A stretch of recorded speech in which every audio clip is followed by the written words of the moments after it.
Hi, my name is Robert. This video is designed to give you step-by-step detailed instructions on completing the task at hand. Please read the comments in the About section of this video.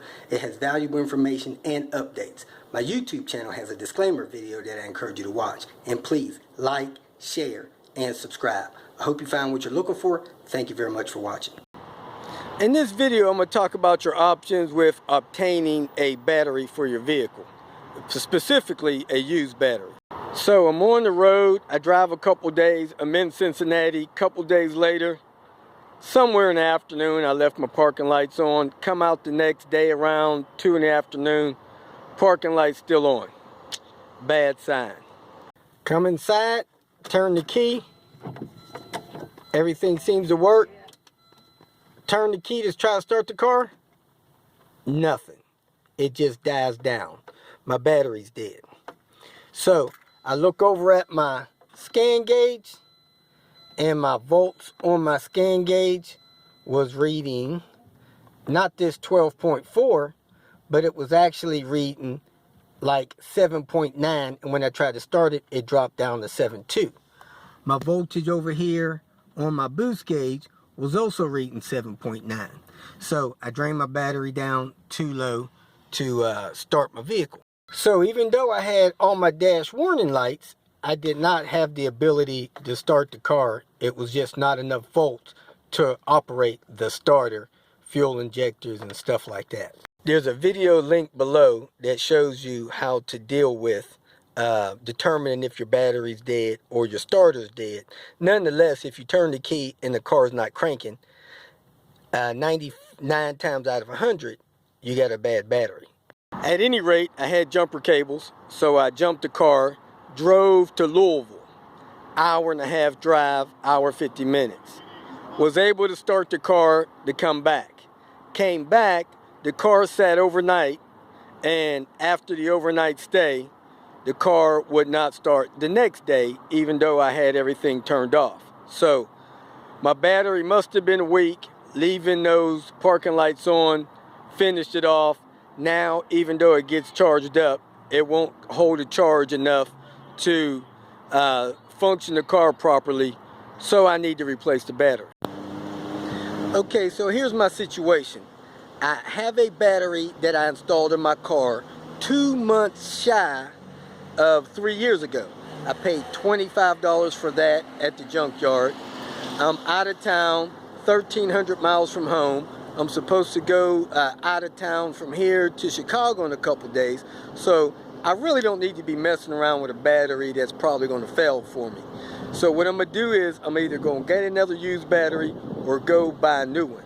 We all know that new batteries, they're not cheap.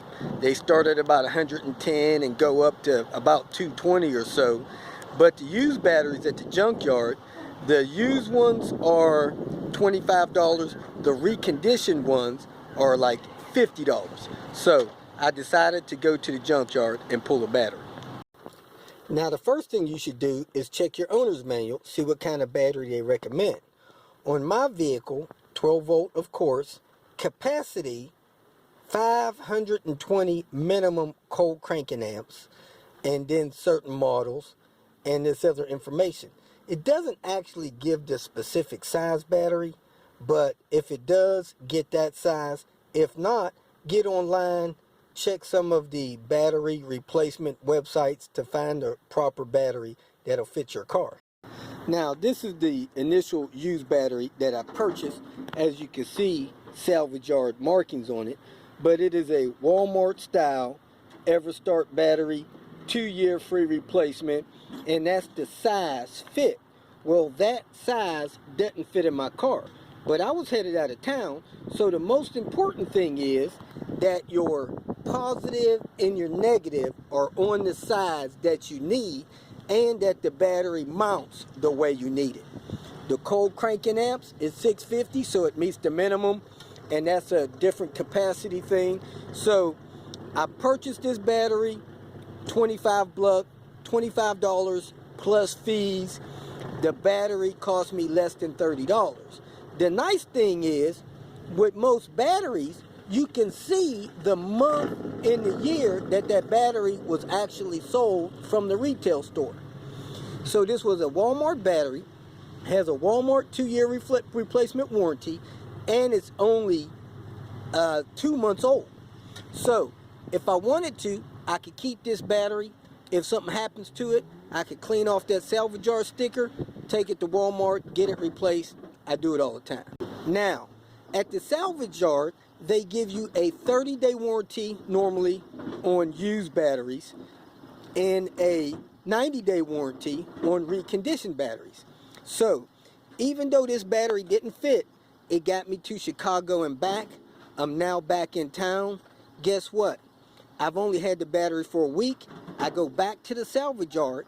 I find one that fits properly, that's under a year old or so, and I swap this battery out under the warranty. So that's what I'm about to do now.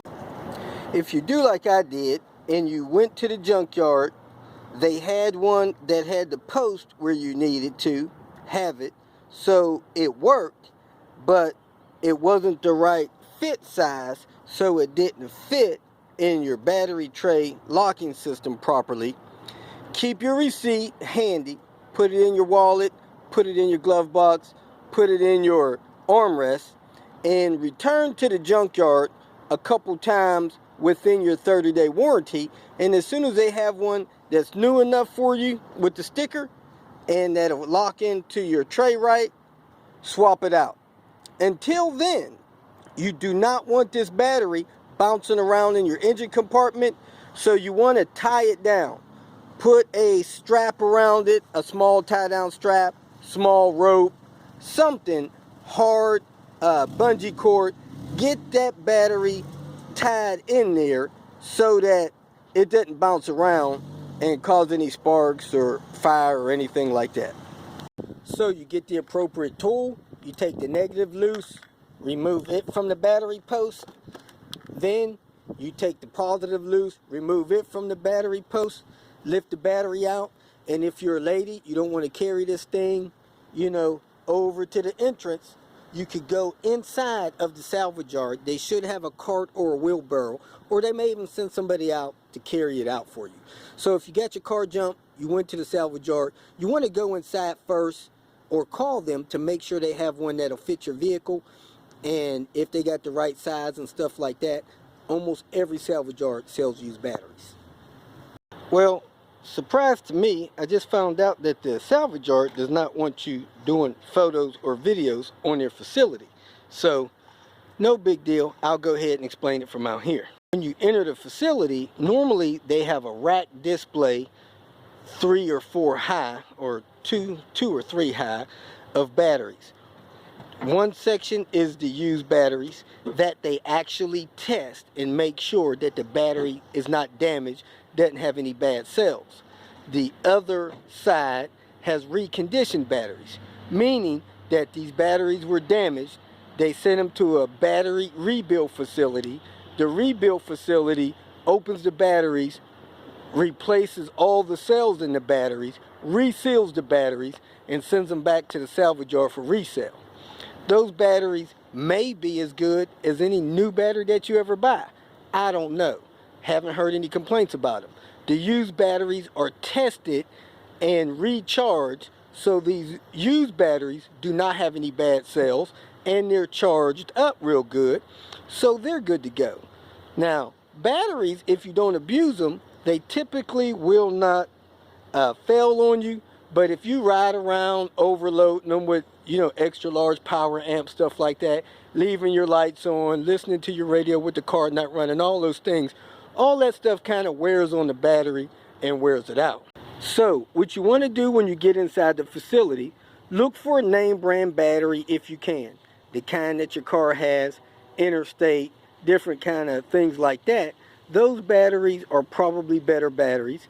Then you can look at the part number or fit number on the battery to determine if that battery will properly mount in your vehicle.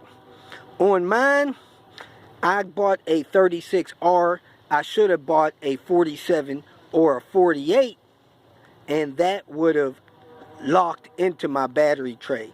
This one does not. It has a funny base on it, and that base does not lock properly in my battery tray. Nonetheless, I have a 2-year battery free replacement. It's 2 months old. I paid less than $30 for it.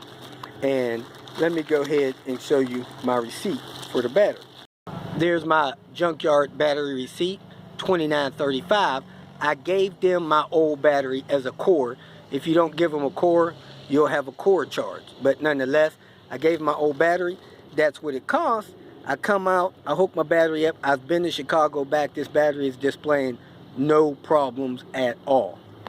Another possible good source of used batteries would be places like CraigsList and stuff like that.